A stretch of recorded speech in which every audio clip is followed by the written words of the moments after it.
சென்னை ஷெனாய் நகரில் பெண் உயிரிழப்பை அடுத்து அப்பகுதியில் மழை நீரை அகற்றும் பணியில் மாநகராட்சி மற்றும் தீயணைப்பு துறையினர் ஈடுபட்டுள்ளனர்.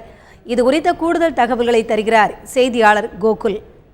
சென்னை ஷெனாய் நகர் பகுதி பாரதிபுரம் சாலையில் நேற்று மாலையில் மின்சாரம் தாக்கி ஒரு பெண் பரிதாபமாக உயிரிழந்தாங்க.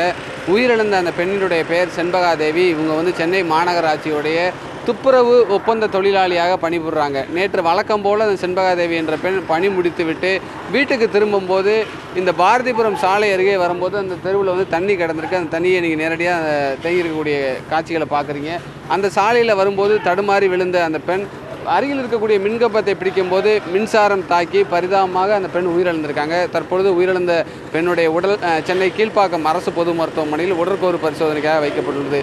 இந்த சம்பவத்தை அடுத்து உடனடியாக சென்னை மாநகராட்சியுடைய அதிகாரிகளும் தீயணைப்புத்துறை அதிகாரிகளும் நேரடியாக அந்த சம்பவ இடத்துக்கு விரைந்து தேங்கி இருக்கக்கூடிய தண்ணீரை அகற்றக்கூடிய பணியில் ஈடுபட்டிருக்காங்க. அதே போல் மின்சாரத்துறை அதிகாரிகளும் அந்த மின்கம்பத்தில் இருந்த மின்கசிவை சரி செய்யக்கூடிய பணியில் உடனடியாக ஈடுபட்டு அந்த பணியும் சரி செய்யப்பட்டுள்ளது.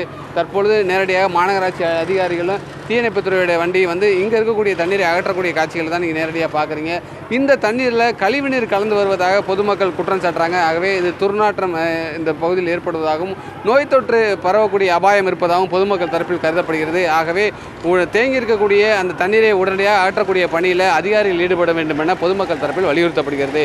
தந்தி செய்திகளுக்காக ஒளிப்பதிவாளர் சகாராஜுடன் செய்தியாளர் கோகுல்.